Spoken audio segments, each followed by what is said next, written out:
what a brutal loss. Absolutely brutal. How could they waste that opportunity to win that game?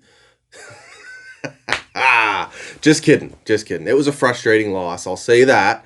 But you know what? I was actually pretty pleased with Montreal's performance last night against a team that, everywhere you look, people are telling us they are the heavy favorite and they're going to smash us. Montreal looked very comfortable against the Philadelphia Flyers last night. But despite that, the Flyers beat us 2-1 and they take a 1-0 series lead in round one in the Eastern Conference.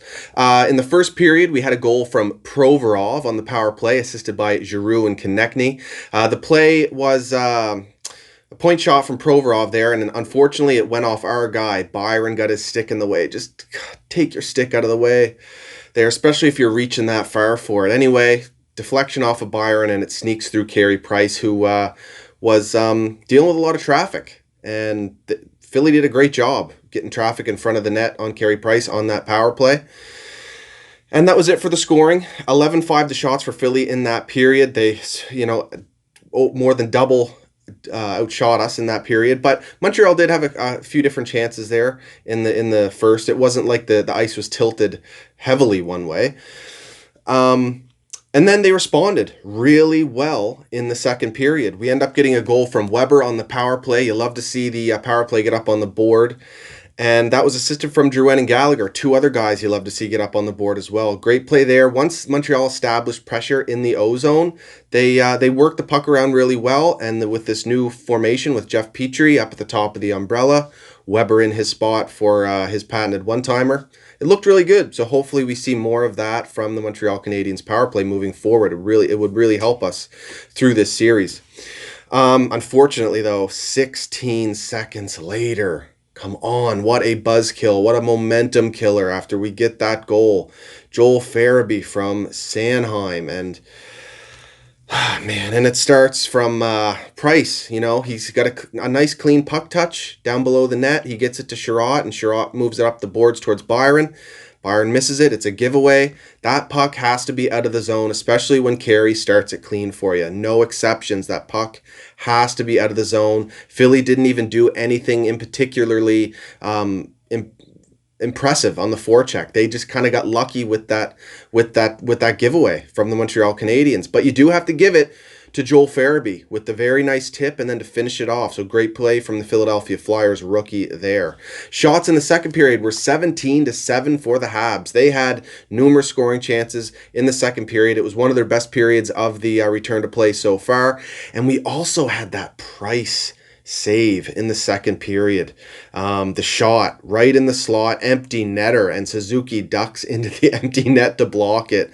Heart and soul from him there, willing to sacrifice likely his face to block that shot and prevent the goal, but Price saved his ass big time, and that just chuck another highlight save reel into the career package of Carey Price. That's unbelievable. One of his best saves ever over his entire career. Up there definitely with that save against Tampa Bay in overtime where he rolled and saved it on Palat, I believe. I was at that game, actually.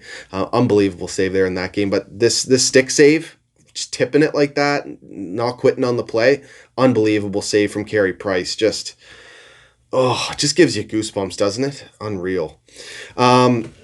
Then we go into the third period. We had no scoring in the third period.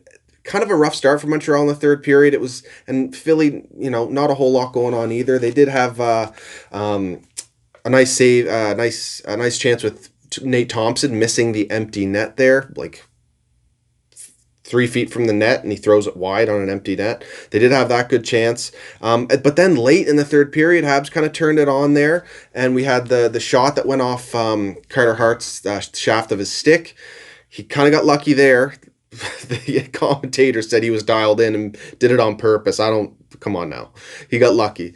And then we had the Suzuki post on the 6-on-5 with the empty net, and Montreal looked good. 6-on-5 with the extra man. They established pressure and moved the puck around, and great pass. I believe it was from Weber over to Suzuki. He received it really well, and I love that he took that shot, and you see what happens when you be a little selfish and take the shot there, especially a guy like Suzuki who has such a great shot. And what a game from Suzuki. The kid is going to be unbelievable. Still in his rookie year, and the plays he's making, he's got such great poise with the puck, and he continues to read plays very well defensively. And then quickly the puck's turning the other way, and he's got great silky hands too. Just he's good. He's really good in all areas. Great vision, great passing, great shot, and the defensive game to go with it. He's a special player. We're fortunate to have him. I'm telling you that right now. Shots in the third were 13-6 Philly. And so the game ends up ending there, and we lose 2-1. Let's go through some stats right here quickly. Overall in the game, 31-28 shots for Philly. We went 46% in the faceoff dot tonight to Philly's 54%. However, got to say, Phil Deneau went 16 for 28 for 57%. He was a workhorse in the faceoff dot for us tonight. The real difference for the Philadelphia Flyers in the faceoff dot were Derek Grant on the third line and Nate Thompson on the fourth line, going a combined 67%. Deneau had Couturier and Giroux's number in the faceoff dot tonight, and if I'm not mistaken, Kevin Hayes didn't do too bad for Philly. I believe he was at 50%.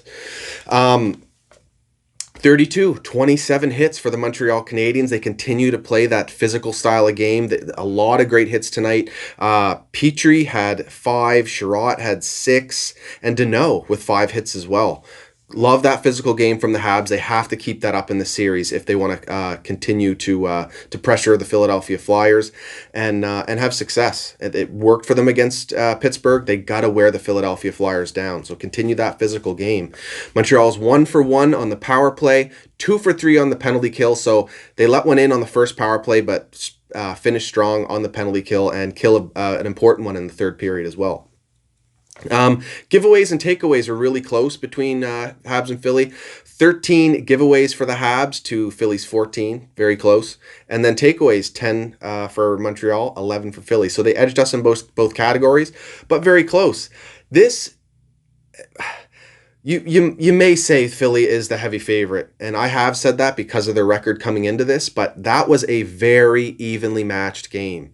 And a big reason for that is Carey is really stifling Philly on their forecheck, especially when they have the long change. So Philly was the home team this game, so their period with the long change was the second period when they're forced. They have to dump it in for the change. And just generally, they have to dump it in more. And Price is stopping them, and the puck's going up the other way. Possession stays in the hands of the Montreal Canadiens. So look for that to favor us heavily in the games where we are the home team. Keep an eye out for that. So not only that, we'll have the Philly with the long change first and third, but then Julien will be able to use the line matchups that he prefers. So Weber with a goal tonight. He played 22:08, but it was actually Petrie who led Habs defensemen in ice time, 25-35. He played a great game last night. He had a massive hit on, I think it was Farabee that he smashed there, coming in on the blue line. Great hit from him lining up the body there. Price with a .936 save percentage. He was fantastic as usual. Not much more you can say. He didn't have to really steal us the game, but he played sound and kept us in it. So great to see from the Habs not fully relying on him in that game against the Philadelphia Flyers. Couturier was the Philadelphia's most used forward, as you probably expect, with 19 minutes and 10 seconds. Provorov, again, you'd expect that. He gets an assist tonight and played 23:55. Carter Hart played really well for the Flyers. .964 save percentage. He saved 27 of 28 shots. I thought he was really sound in net. He didn't get tested too heavily from the Montreal Canadiens. I found they were a lot of their scoring chances came from inside the slot, and Hart really just shut them down from shots in tight. He positionally sound, he makes himself big, and he just closes off those angles. He can't lift the puck over him when you're so close to the net, and there's not many holes down low on him. He played really well. I'd love to see the Montreal Canadiens get a few more shots from a little further out, like someone like Thomas Tatar, like he's done in his couple seasons with the Habs. He's usually on point for us when it comes to scoring big goals, sniping them from the slot or 10, 15 feet out or what have you. But he's just, something seems off with Tatar. He doesn't seem as confident with the puck. Some giveaways, just some fumble plays from him, and he's not getting his shots through, which is very odd. Usually he's releasing that shot very quickly. Not happening for him right now. Hopefully he can get that going because we need him. He was our leading point scorer in the regular season, and he was up there in his first season with us as well. And him and Galley are our best goal scorers, and neither of them have scored for us yet. I thought Galley has been playing very well. He has been through this entire return to play, but I thought he played great last night again, pushing the pace, playing well defensively. So I like what Gallagher's bringing, even though he hasn't scored. It'd be nice to get him up on the board, but when Tatar's offense is sitting at 0, that's a huge hindrance for the Montreal Canadiens. Now, a few positives I noticed from the Philadelphia Flyers. Phillies, they've got great speed through the neutral zone. They have generated some good chances off the rush. Voracek and Giroux are sneaky playmakers, aren't they? Really slick plays from them, especially just getting pucks into space where their teammates can skate into them and then make a play of their own. And they did a great job staying disciplined. Very good job staying disciplined, only taking the one penalty, or giving us the one power play anyway. We ended up with a couple 4-on-4s, but they only gave us one power play. So good on them staying disciplined. And they're doing a good job getting traffic in front of Carey Price, making his job difficult. And it seems that they really like the point shots and the shot passes for the tap-in or the tip-in. So keep an eye on that for them to continue trying that on Carey Price. It's a good strategy to try and score on him because it's hard to score on him any other way. So it's not surprising that they're trying this technique. Now, again, I want to touch on Max Domi's assignment because people are on Julien's case about it heavily, and I've said it a few different times, but this is the reason. I'm telling you, this is the reason. We do not have a veteran fourth line center. And if Domi's not playing fourth line center, next in line is Jake Evans or Jordan Weal. And Jake Evans is still dealing with an injury. Jordan Weal is nothing special at center. And then after that, it's Ryan Poehling, who's an inexperienced rookie and hasn't really shown a whole lot in training camp. So you got to have Domi, especially in away games on fourth line C, so Julien can feel comfortable with his fourth line out there, especially if they get stuck out there against one of the top 6 lines. Domi has experience at center. He played there in Arizona. He played a full season for us at center.